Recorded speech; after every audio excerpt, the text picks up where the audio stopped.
Pada part ke-194 diambil dari light novel bab 435 sampai dengan 436, kemunculan Talaris di Tikan.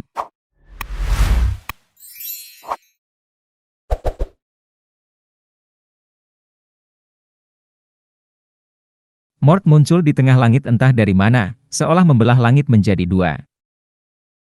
Apa itu? Kodok raksasa. Seru Tona bersaudara pada saat bersamaan. Tubuh putih solid Mort membayangi Tona bersaudara dan perahu para pembunuh.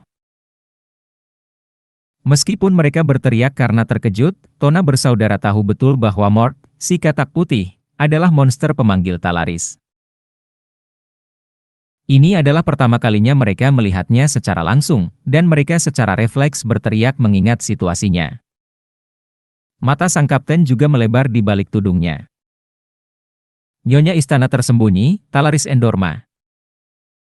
Namun, dia tidak tahu kenapa wanita mengerikan ini datang ke sini.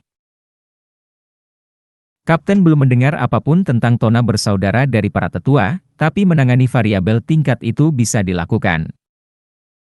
Namun lain ceritanya jika itu adalah Talaris. Orang-orang di dunia mengenal Talaris sebagai laba-laba neraka. Namun, sangat sedikit orang yang mengetahui alasan pasti di balik nama tersebut. Faktanya, nama-nama seperti Menara Soliter di Laut Barat, Full Es, dan Musim Dingin, mungkin lebih cocok untuk Talaris dan Istana Tersembunyi. Itu sebabnya orang-orang di dunia sering mengira hal itu hanya disebabkan oleh gambaran gelap dan menakutkan yang disampaikan oleh kata, jurang maut, dan laba-laba, atau karena hal itu melambangkan ketegasan mereka yang sangat besar oleh laki-laki. Pembunuh dan Talaris bertatapan. Baginya, turunnya Mort tampak sangat lambat. Pembunuh itu merasa seolah-olah akhir dunia sedang menimpanya. Ledakan.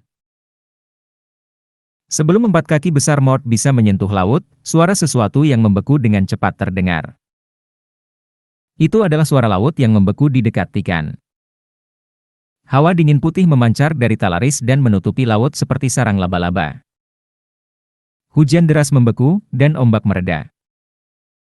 Ombaknya tidak berhenti sepenuhnya tetapi melaju dalam cuaca dingin dan menyebar ke langit. Gelombang beku tersebut membutuhkan waktu kurang dari 5 detik untuk menjadi cukup besar hingga membentuk semacam perisai yang menutupi Tikan. Dan itu tidak berhenti sampai menutupi seluruh pulau. Jarak pandang meredup karena es menggelapkan langit, namun es penuh dan energi dingin Talaris menyala dengan intens. Katak bodoh. Kamu seharusnya sudah sampai di dalam Menshahn, bukan di sini. Kwon. Talaris mengangkat bahu sambil menegur Mort. Seperti yang dia tunjukkan, mereka awalnya bermaksud untuk muncul di dalam Menshahn, tapi kesalahan Mort telah menyebabkan mereka jatuh ke laut. Untungnya, hal ini menjadi sebuah keberuntungan bagi Tona bersaudara. Hei, yang bungsu. Jin. Tona bersaudara kembali berteriak secara bersamaan. Talaris tidak sendirian di Mort. Jin, Murakan, Siris, dan bersama 7 pedang dari Istana Tersembunyi juga menunggangi Mort. Itu berhasil dengan baik, Mort.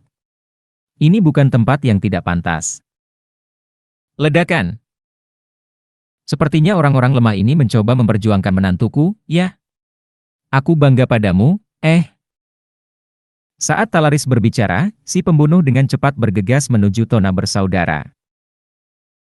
Karena mereka telah bertarung beberapa waktu lalu, jarak antara mereka sangat pendek, dan si pembunuh bermaksud menggunakan Tona bersaudara sebagai sandera. Jika Jin datang sendirian, akan sulit menghentikannya, mengingat jaraknya yang dekat. Namun, Talaris bahkan tidak mengangkat kaki Mort dari punggungnya dan hanya mencegah si pembunuh mendekati Tona bersaudara dengan sikap riang. Suara mendesing. Pilar es muncul di antara mereka setelah gerakan Talaris.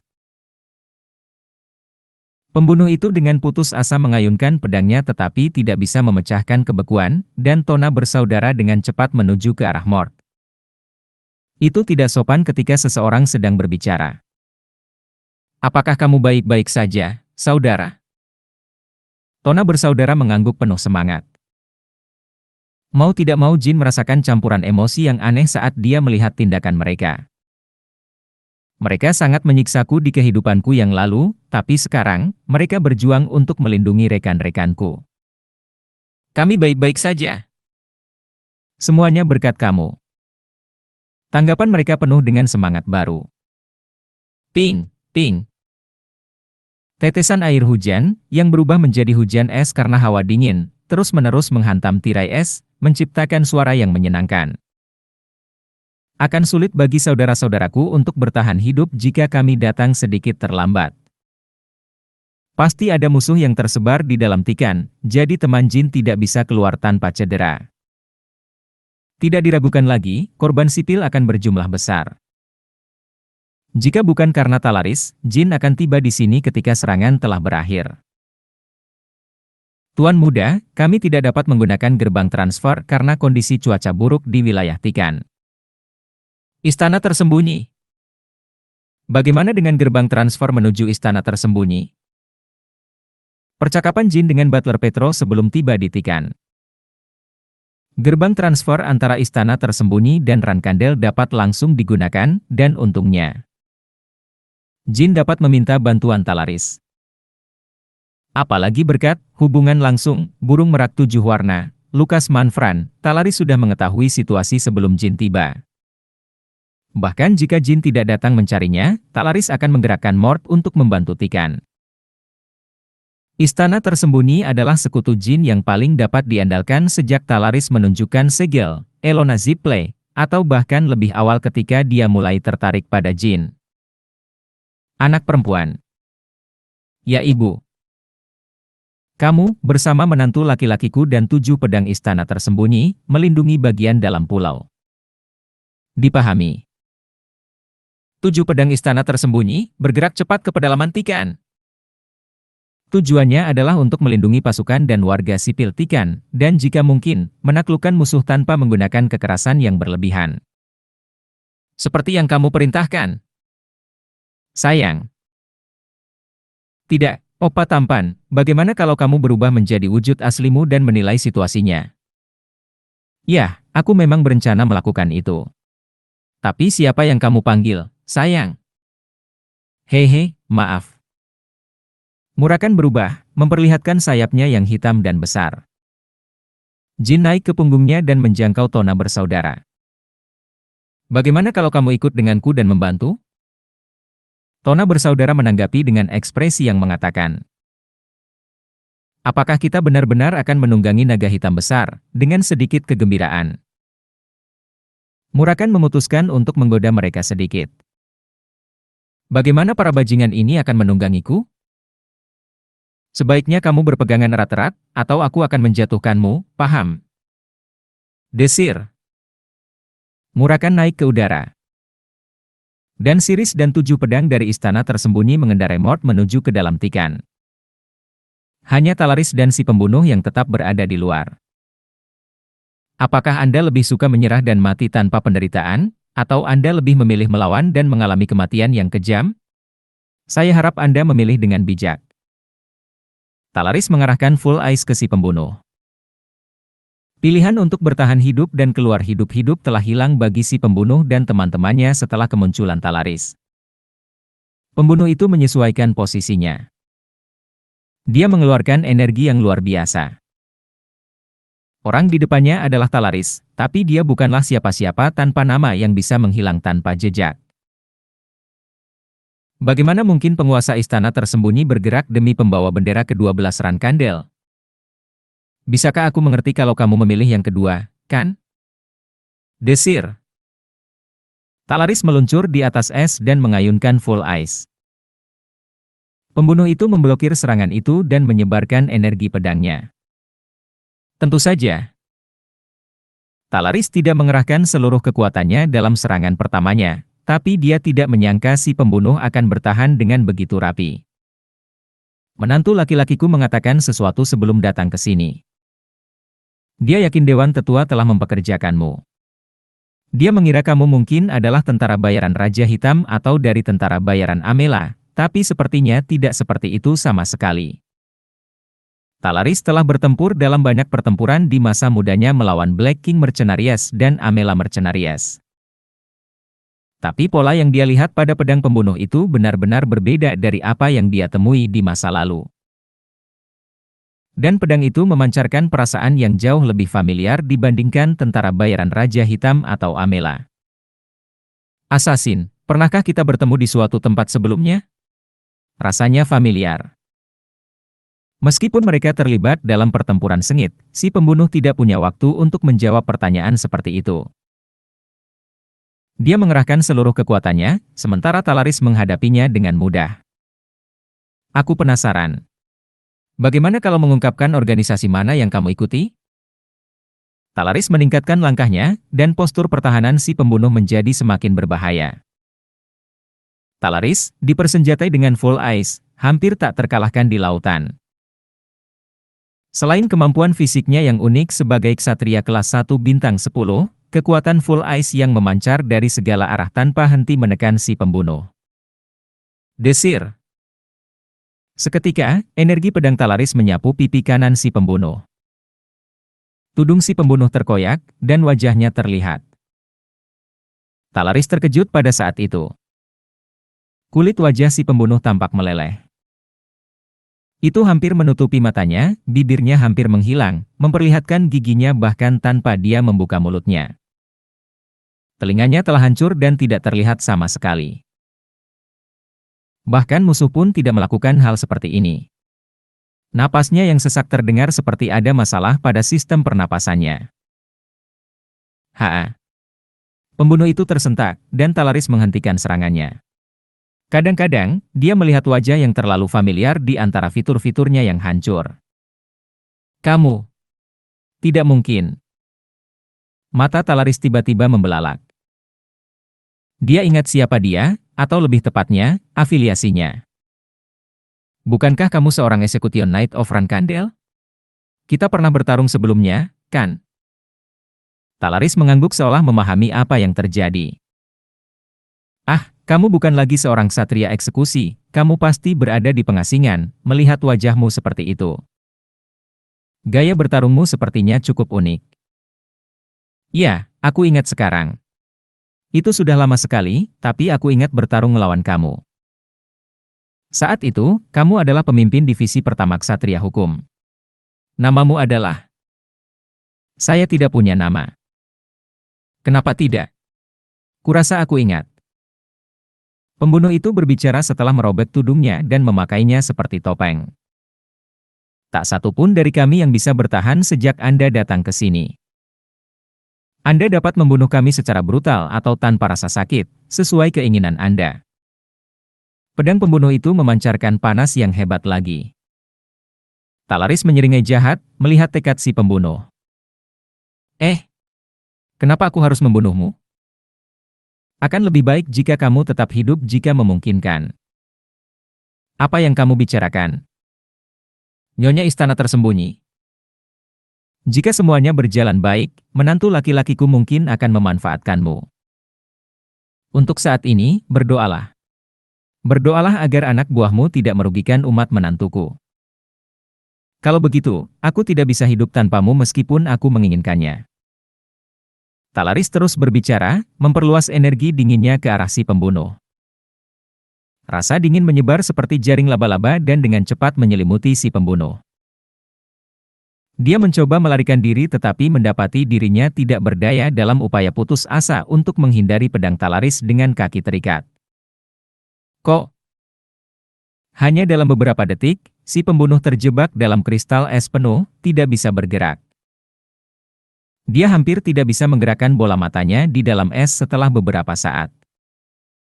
Alasan dia dengan mudah mendominasi ksatria bintang 9 adalah karena dia adalah Talaris Endorma. Kamu sudah membeku dengan cukup baik. Tunggu di sana dengan tenang sampai semuanya beres.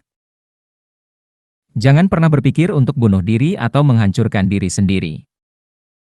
Ini tidak seperti kamu bisa mengangkat satu jari pun. Talaris meninggalkan si pembunuh dan memasuki pedalaman Tikan. Sekali lagi, dia merenungkan di mana dia pernah melihatnya sebelumnya. Oh, iya, itu terjadi sekitar 30 tahun yang lalu. Itu adalah hari di mana saya pergi menemui Chiron. Sekitar 30 tahun yang lalu, Talaris pernah mengunjungi kediaman rahasia Chiron.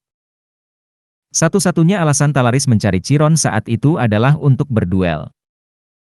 Dia bahkan tidak dapat mengingat berapa kali dia menantang Chiron, tetapi dia telah dikalahkan olehnya lebih dari 100 kali. Hari itu, rasa frustrasinya lebih hebat dari biasanya, bahkan setelah kalah.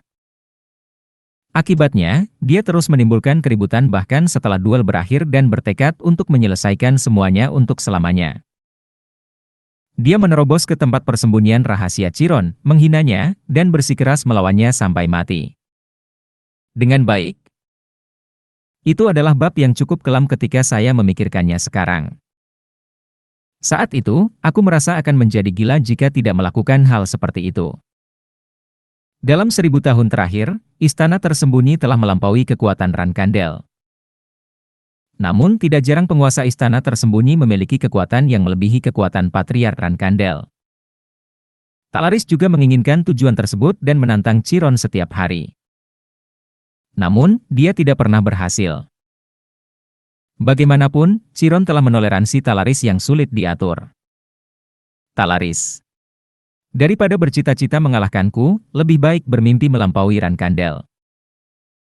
Bagi Chiron, Talaris hampir menjadi satu-satunya temannya dan seseorang yang bisa memberinya bantuan terbesar jika dia dilanda kekacauan. Tidak ada alasan untuk membunuhnya. Namun, bagi beberapa ksatria eksekusi yang telah menyaksikan semuanya, Talaris adalah duri di pihak mereka saat itu. Sikapnya yang tidak sopan terhadap Chiron hanyalah puncak gunung es, dan rumor tentang mereka yang menyebar seperti wabah juga menjadi masalah. Ada rumor bahwa Chiron menyelamatkan nyawa Talaris karena dia merasa simpati padanya dan tidak mampu menyakitinya. Aku ingat sekarang. Luton Verman, itu pasti namanya. Luton Verman. Dia adalah pembunuh yang baru saja terperangkap dalam kristal es oleh Talaris dan pernah menjadi pemimpin divisi pertama Ksatria Eksekusi sekitar 30 tahun yang lalu. Luton, bersama dengan Ksatria Eksekusi pada waktu itu, yakin mereka harus menghadapi Talaris. Mereka menganggapnya sebagai cara untuk meningkatkan gengsi Chiron dan keluarga. Tentu saja, Chiron tidak pernah memerintahkan mereka untuk menyerang Talaris, tapi dia juga tidak melarangnya. Hal ini menyebabkan anggota divisi Luton melancarkan serangan terhadap Talaris. Mereka masuk ke istana tersembunyi tanpa diundang, dan aku menghajar mereka sampai mati. Meskipun Luton dan rekan-rekannya sebagian besar adalah ksatria bintang 9, mereka tidak bisa menandingi Talaris, terutama di istana tersembunyi. Talaris mengalahkan dan menaklukkan para ksatria. Dia menganggap kesetiaan mereka yang berlebihan itu menggemaskan. Beruntung seseorang yang sedingin dan kejam seperti Chiron memiliki bawahan yang begitu setia. Jadi, meskipun dia tidak menghargai kekasaran Luton dan timnya, dia juga tidak membenci mereka. Talaris tidak pernah melaporkan pembangkangan para ksatria kepada Chiron, dan mereka terus menantangnya berulang kali, meskipun mereka semua berkonspirasi melawannya, dan terus kalah. Itu agak mirip dengan tindakan Talaris dengan Chiron. Dia melihat Luton dan rekan-rekannya sebagai orang yang penuh gairah, murni, dan kejam. Faktanya, dia telah menjalin hubungan romantis singkat dengan beberapa dari mereka, dan Luton adalah salah satunya. Talaris tidak bisa menahan tawa ketika kenangan indah mulai muncul kembali. Namun, ekspresinya langsung mengeras setelahnya karena dia tidak bisa menahan diri untuk berpikir. Melihat cara dia berbicara sekarang, dia terlihat seperti seseorang yang hidup sebagai pengembara, tapi kenapa pria setia seperti itu berakhir seperti ini? Mungkin orang lain yang menyerang Tikan bersamanya juga orang buangan. Saya tidak berpikir Chiron melakukan ini pada mereka. Jika Chiron benar-benar ingin melenyapkan mereka, dia akan melakukannya dengan bersih, tapi menodai wajah mereka sedemikian rupa bukanlah gaya Chiron. Apapun yang terjadi adalah urusan Rankandel, dan saya tidak boleh ikut campur. Namun, jika memungkinkan, saya ingin menantu laki-laki saya menyerap binatang-binatang tercela itu. Jika Jin menjadi patriark Rankandel, di mata Talaris, Mereka akan menjadi kekuatan yang signifikan jika jin bisa menyerap orang-orang buangan tersebut. Bahkan jika mereka tidak diserap sebagai sebuah kekuatan, orang-orang buangan ini bisa menjadi alasan penting ketika berhadapan dengan Dewan Tetua di masa depan. Sekilas interior Tikan tampak seperti medan perang. Langit digelapkan oleh tirai full es dan kekuatan bayangan Murakan, dan di bawahnya, campuran mana dan aura menyebabkan ledakan di setiap tingkat. Kota bebas Tikan memiliki struktur berbentuk menara.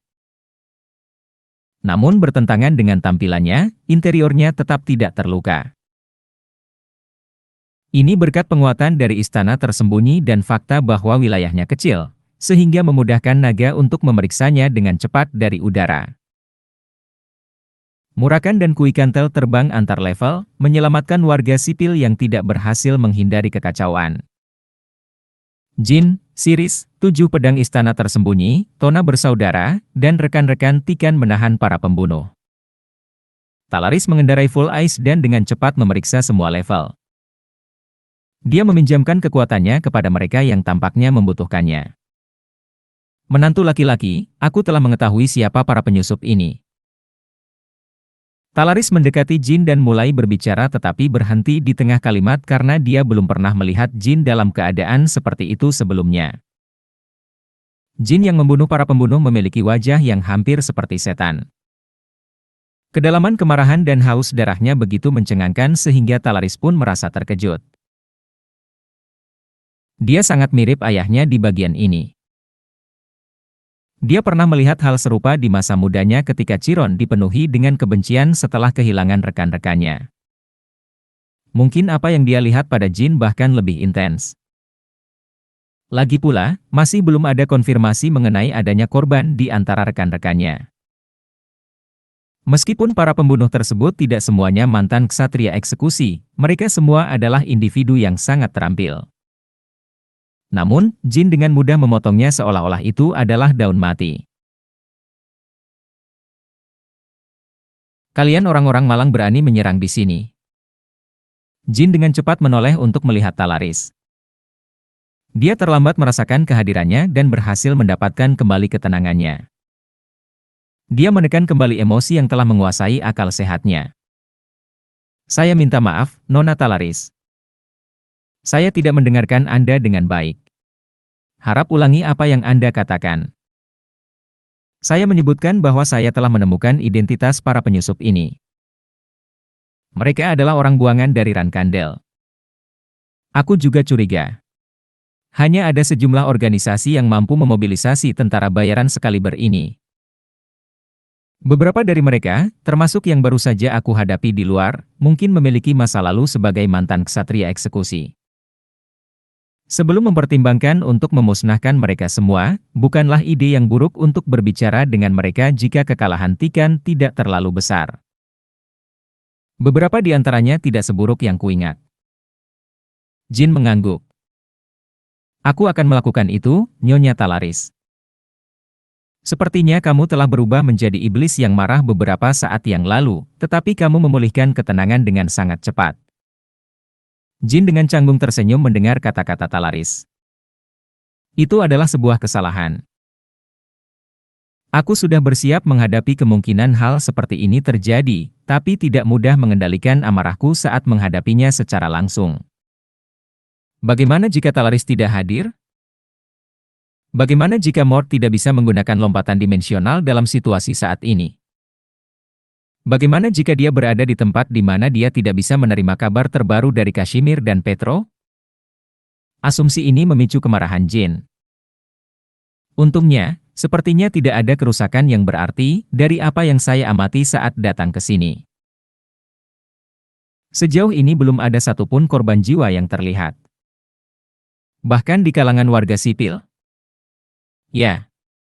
Meskipun ada kerusakan yang cukup besar pada bangunan dan fasilitas. Setelah kamu berhasil menaklukkan mereka, kamu dapat memperkirakan sendiri tingkat kerusakannya. Juga, perlu diingat bahwa para pembunuh mungkin menjadi sekutumu, mengingat status mereka sebagai orang buangan. Tunjukkan mereka sedikit belas kasihan. Terima kasih, Nyonya Talaris. Jika kamu bersyukur, nikahi putriku secepatnya. Jin tidak menanggapi pernyataan itu dan hanya mengangguk. Pada malam mereka berdiskusi di istana tersembunyi, Jin dan Siris sepakat untuk mengabaikan Talaris yang sering menyebut pernikahan mereka. Jin. Saat terbang, Kuikantel melihat Jin dan turun ke tanah. Nona Kuikantel, apakah semuanya aman? Rumah besar itu tidak mengalami kerusakan. Ini berkat kedatanganmu yang cepat bersama Murakan dan grup istana tersembunyi. Jin menghela nafas lega setelah mendengar itu, dan Kuikantel serta Talaris bertukar salam dengan anggukan kepala. Terima kasih banyak, Tuan dari istana tersembunyi. Jangan sungkan. Kudengar kamu sering memiliki koneksi dengan para pendahuluku. Aku menantikan kerja sama baikmu. Serangan teroris berhasil dipadamkan sepenuhnya dalam waktu 30 menit setelah Jin, Murakan, dan kelompok istana tersembunyi tiba di Tikan. Pembunuh yang menyerang Tikan berjumlah 70 orang. Selain 20 orang yang ditemui oleh Tona bersaudara, 50 pembunuh telah masuk dari arah yang berlawanan. Setelah Talaris memastikan besarnya serangan tersebut, dia menilai Tikan akan aman meskipun mereka tidak tiba. Sepertinya para tetua keluargamu mengira Kuikantel tidak ada di sini dan hanya mengirimkan segerombolan kecil ini. Jika Kuikantel tidak ada di sana, dan jika bala bantuan Jin tidak tiba segera, para penyerang ini akan lebih dari mampu menghancurkan Tikan sepenuhnya. Jin memandangi para pembunuh yang telah ditangkap dan dibawa ke Menshah. Ada Lutan Verman, yang diikat dengan kristal es, mantan ksatria eksekusi di pengasingan, dan 3 pembunuh biasa. Yang lainnya telah dibunuh oleh Jin dan rekan-rekannya. Jin berbicara kepada 3 pembunuh biasa. Apakah kamu juga orang buangan dari Rankandel? Tidak. Kamu bisa melakukan hal yang sama jika perannya dibalik. Jangan berasumsi bahwa aku menghakimi kamu secara tidak adil. Memotong. Jin mengakhiri hidup ketiganya tanpa ragu-ragu. Dia tidak menghunus pedang dengan amarah, seperti sebelumnya. Bagaimanapun, mereka harus membayar untuk menyerang wilayahnya tanpa alasan yang cukup. Sekarang tinggal 2 mantan Execution Knight yang diasingkan. Tatapan dingin Jin tertuju pada mereka. Beraninya kamu menyentuh tempat ini meskipun diasingkan? Aku tidak mengerti janji apa yang diberikan Dewan Tetua kepadamu. Atau mungkin, apakah para tetua menyandera keluargamu? Semua anggota keluarga kami sudah lama terbunuh. Itu terjadi pada hari yang sama ketika kami diasingkan. Apakah Anda bertanya mengapa kami menyerang di bawah perintah Dewan Tetua meskipun diasingkan, pembawa bendera ke-12? Lutan berbicara dengan suara rendah dan dingin. Untuk balas dendam,